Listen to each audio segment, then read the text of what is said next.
Hello बच्चों, आप जुड़ चुके हैं कॉमर्स विद अलका क्लास के साथ, जिसमें रेगुलर आप अभी अकाउंट्स के वीडियो कंटिन्यू चल रहे हैं। आपके बिजनेस के वीडियो में आप प्रबंध के सिद्धांत पढ़ रहे थे। लास्ट वीडियो जो आपने पढ़ा है वो आप हेनरी फेयोल के 14 प्रिंसिपल मैनेजमेंट ऑफ प्रिंसिपल आपने पढ़े हैं लास्ट वीडियो में, जो कि बिजनेस स्टडीज क्लास 12 का सबसे मेन टॉपिक है कि आपको एफडब्ल्यू टेलर और हेनरी फेयोल के 14 प्रिंसिपल, ये दोनों आपको एकदम अच्छे से क्लियर होने चाहिए जो आपके चैप्टर 2 में है।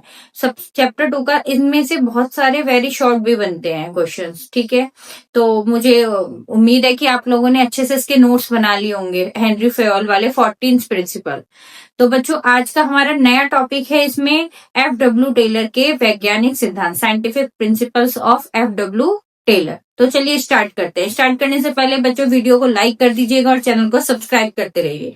चलिए बच्चों, तो इसमें हमारा सबसे मेन है आपका इस वाले चैप्टर में प्रिंसिपल में एक हेनरी फेयोल, जिसके आपने 14 प्रिंसिपल कर लिए हैं। उसके बाद एक आते हैं हमारे एफडब्ल्यू टेलर, जिनका ये आपका वन वर्ड में भी आ सकता है और वेरी शॉर्ट में भी आएगा कि उनका लाइफ साइकिल, जीवन परिचय जो होता है, जैसे हिंदी में लिखते हैं आप, इसी तरह एफडब्ल्यू टेलर और हेनरी फेयोल का लाइफ आपको पता होना चाहिए कि मतलब ये क्या काम करते थे, और डेट ऑफ बर्थ, डेथ, ये सारी चीजें आपकी, इन्होंने कौन कौन सी बुक लिखी थी, ये सारी चीजें आपको पता होनी चाहिए, जो मैं आपको नेक्स्ट वीडियो में कराऊंगी।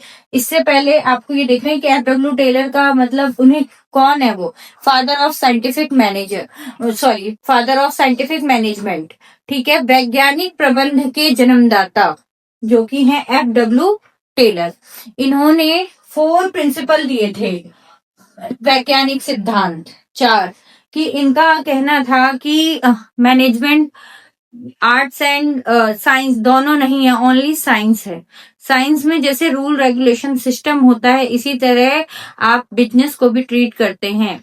और इन्होंने मेन मतलब वैज्ञानिक तौर पे एक साइंटिफिक तरीके से बिजनेस को कैसे मैनेज किया जाएगा, उसकी बातें इन्होंने अपने सारे चारों के चारों सिद्धांत में कही हैं। इसलिए इसको साइंटिफिक मैनेजमेंट कहते हैं, जिसके जन्मदाता कौन है, एफडब्ल्यू टेलर। तो चलिए पढ़ते हैं। Number 1, science not rule of thumb, विज्ञान पद्धति ना कि अंगूठा टेक नियम। इन्होंने कहा है कि बिजनेस एक ऐसी चीज है जो कि एक रूल, एक सिस्टम से चलेगी, ना कि अंगूठा टेक नियम, मतलब बिना किसी नियम रूल रेगुलेशन के हम कोई भी चीज चलाते रहे, ये ऐसा नहीं है। कोई भी रूल होगा, कोई भी सिस्टम होगा, तो उसका पहले लिखित रूप में श्रमिकों को, जो लेबर है और जो एम्प्लॉय है, जो आपको मैंने बताया था कि 3 कैटेगरी में आपका बटा रहता है, क्या, पूरा मैनेजमेंट। एक हाई हो गए डायरेक्टर्स वगैरह, बीच में हो गए मैनेजर और फोरमैनशिप सुपरवाइजर, वो हो गए निचले स्तर के। तो इनके बीच एक नियम लिखित रूप में तरीके से जो काम चलेगा, वही क्या हो गया आपका साइंटिफिक मैनेजमेंट। और इसमें है कि ये एक मतलब अंगूठा टेक नियम नहीं है कि हाँ कैसे भी नियम चलता जा रहा है, उसके लिए हर चीज रिटन डॉक्यूमेंट और रिटन रूल्स एंड रेगुलेशन होने चाहिए, ठीक है। नेक्स्ट है बच्चों, हार्मोनी नॉट डिस्कॉर्ड, सहयोग ना कि टकराव। जितने एम्प्लॉय, जितने कर्मचारी, जो भी लोग काम करते हैं, वो एक दूसरे से सहयोग के साथ काम करेंगे, कोऑपरेट करके। एक दूसरे को अगर कोई चीज नहीं आएगी, किसी कर्मचारी को कोई दिक्कत है या इसको किसी को कोई काम नहीं आता है, तो दूसरा बंदा उसको सहयोग करेगा, उसकी हेल्प करेगा, ना कि टकराव। उनके बीच में कोई टकराव नहीं होगा, मतलब ये नहीं कि मैं आगे बढ़ूं और मैं आगे करूं। क्यों? क्योंकि प्रबंध जो है, मैनेजमेंट जो है, वो एक टीम वर्क है। आपने फर्स्ट चैप्टर में पढ़ा था प्रबंध की विशेषताएं, फीचर्स ऑफ मैनेजमेंट, उसमें हमने पढ़ा था कि मैनेज सबसे पहले है कि एक सामूहिक कार्य है, टीम वर्क। टीम वर्क में अगर टकराव वाली बात आ जाएगी कि नहीं मेरे को करना है, मुझे करना है, या मेरे को आगे बढ़ना है, तो वो टीम वर्क नहीं रहेगा। इसीलिए लिखा गया है कि मतलब इसमें सहयोग, हार्मोनी होनी चाहिए, सब मिलजुल कर, हम पूरे टीम का एक गोल होना चाहिए, एक लक्ष्य होना चाहिए और उसको वहां तक पहुंचना है।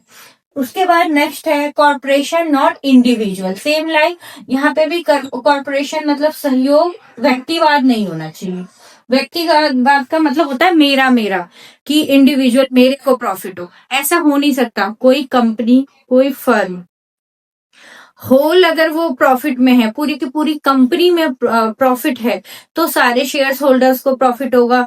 जो भी इन्वेस्टर्स हैं जिन्होंने कंपनी में पैसा लगाया है, चाहे वो डिवेंचर होल्डर है, चाहे शेयर होल्डर है, चाहे आउटसाइडर है, उन सबको प्रॉफिट होगा।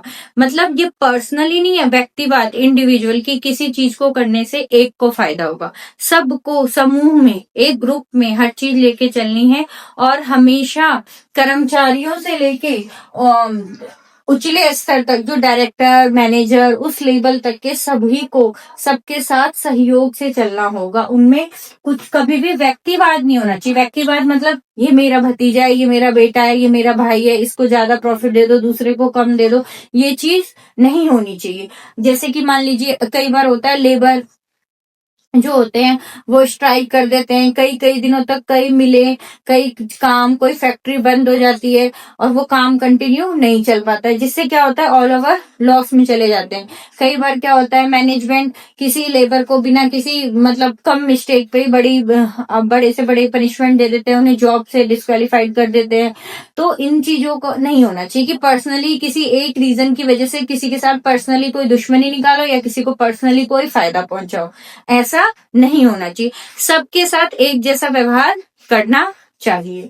उसके बाद है development of each and every person to his or her greatest efficiency and prosperity. प्रत्येक व्यक्ति और उसकी अधिकाधिक क्षमता एवं समृद्धि के लिए विकास।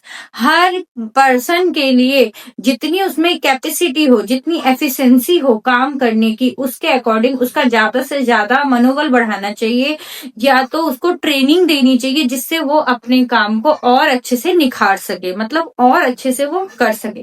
मतलब इसका कहने का मतलब है कि ऑफिस में, फैक्ट्री में नई नई मशीनों का या ट्रेनिंग, कभी साल भर पे, 6 महीने पे, 2 महीने पे आपको ट्रेनिंग सेंटर खोलना चाहिए, जिसमें आप अपने लेबर को न्यू न्यू मशीन्स के साथ अपग्रेड करते रहे, उनको नई नई अच्छी ट्रेनिंग दे किसी काम को करने की।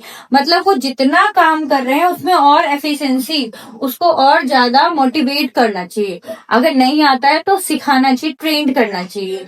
मतलब आपका प्रेजेंट डे के साथ उसको कॉम्पिटिट करने के लायक बनाना चाहिए कि जिसको जो काम आता है उससे और बेटर और एफिशिएंसी के साथ उस काम को कर सके। तो ये जो 4 है, ये हैं बेटा आप लोगों के FW टेलर के साइंटिफिक मैनेजमेंट के प्रिंसिपल। और आपने लास्ट वीडियो में जो पढ़ी थी वो हेनरी फेयोल के 14 प्रिंसिपल पढ़े थे। ये सेपरेट सेपरेट है, ये आपके मोस्टली लघु में आएंगे, जो आपके शॉर्ट क्वेश्चंस होते हैं इसमें आते हैं, और हेनरी फेयोल वाला तो लॉन्ग क्वेश्चन है। इसमें कई बार ऐसा भी होता है कि जैसे कि आ जाएगा कॉर्पोरेशन नॉट इंडिविजुअल, ये आपको अलग से डिफाइन करना है कि सहयोग ना कि व्यक्तिवाद, इससे क्या आशय है या what is the meaning of, है ना। तो आपको ये अगर पता होगा तो आप इसको अच्छे से लिख सकते हैं वेरी शॉर्ट में 2 मार्क्स में। तो ये आपको अलग अलग भी अच्छे से पढ़ना है और एक साथ भी पढ़ना है कि FW टेलर के बारे में और उनके प्रिंसिपल के बारे में। चलिए बच्चों, इसके आपको नोट्स, कोई भी चीज जब आप उसको लिख लेते हो एक बार, ये नहीं होता कि आपने वीडियो देखी और आपको पूरा लर्न हो गया, वो कभी नहीं होगा। आप कितनी बार भी वीडियो देखेंगे, ये जब होगा जो आप पढ़ते हो जिस टॉपिक को, उस टॉपिक को बच्चे आपको एक नोट्स बनाना है।